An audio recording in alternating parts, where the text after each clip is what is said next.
Hey everybody, this is Carla, and I'm back with another encouraging word.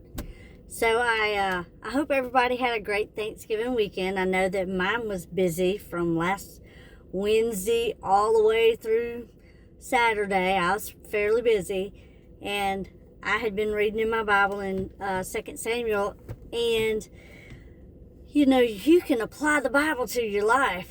And so let me just tell you, I had an incident that happened, and the Lord reminded me of this. God's kindness. 2 Samuel 9:3. The King David, then asked him, "Is anyone still alive from Saul's family? If so, I want to show God's kindness to them." So previously in 1 Samuel 20 and 14, Jonathan had asked David for a promise. "May you treat me with the faithful love of the Lord as long as I live. But if I die, treat my family with this same faithful love, even when the Lord destroys all your enemies from the face of the earth." So years later, David remembered this promise, and he said, I need to find out, is there any of Jonathan's family left? Immediately when David found out that Jonathan's son, Mephibosheth, was still alive, he sent for him. Now, Mephibosheth was in disbelief at how David was about to provide for him. He bowed low to the ground in deep respect and exclaimed, "Who is your servant that you should show kindness to a dead dog like me?" Man, isn't that how we feel sometimes? But not only did David send for him, he gave him back all the land that had belonged to his grandfather Saul, and told him that he would eat at the king's table with him, because David was king of Israel. Mephibosheth was crippled in both legs and would not be able to work the land that had just been given to him.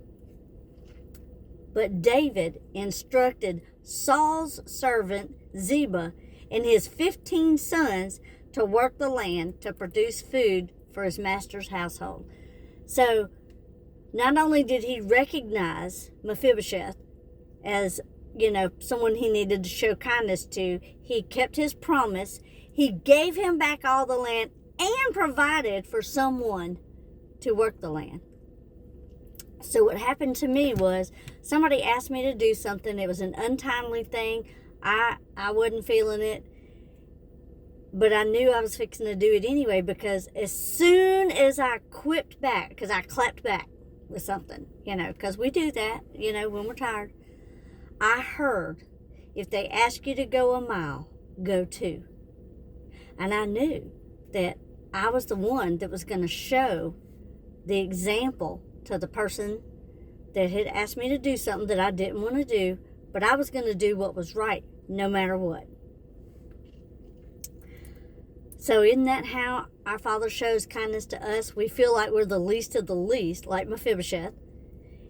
And the Lord goes above and beyond anything we could ask, think, or imagine, showing us His loving kindness that is everlasting toward us. God sets the bar high for showing kindness to us, and therefore we should set the bar high for showing kindness to others. No matter what someone has said or done, we should show the love and kindness of Christ to them. He was our example, and we should be the example to the rest of the world. Anyone and everyone we come in contact with, we should be showing kindness. This is not easy at times. I get tired. You get tired. We get frustrated. We're human beings. But if Jesus could do it, we can do it too. He gives us the strength and the power within us through the Holy Spirit to be just like Him.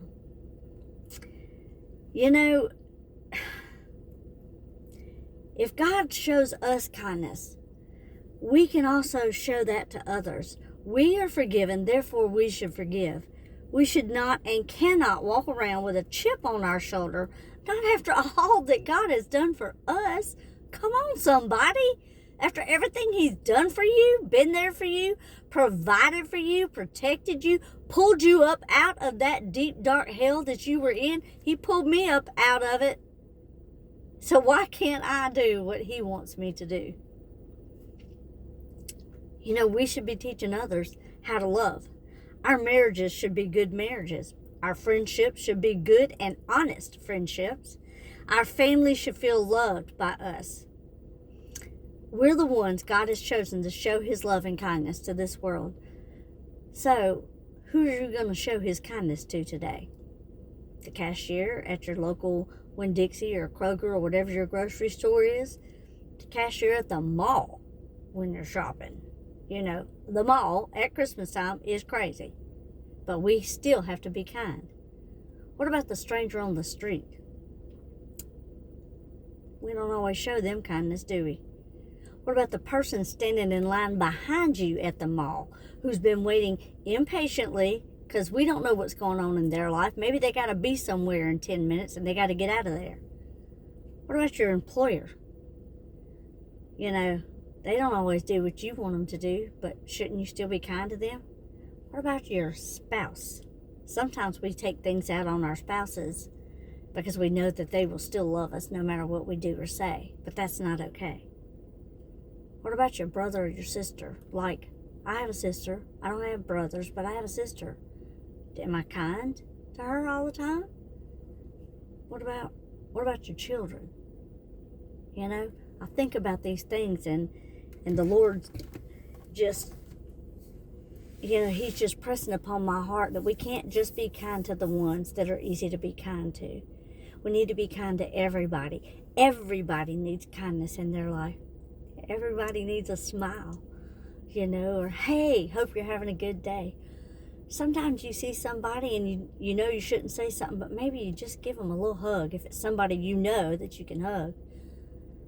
You know, but kindness doesn't cost you anything but a few seconds out of your life.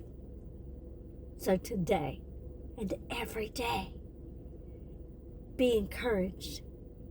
Bless others with your kindness. Hold on to hope. Believe in God's promises. And above everything else, trust in the Lord always.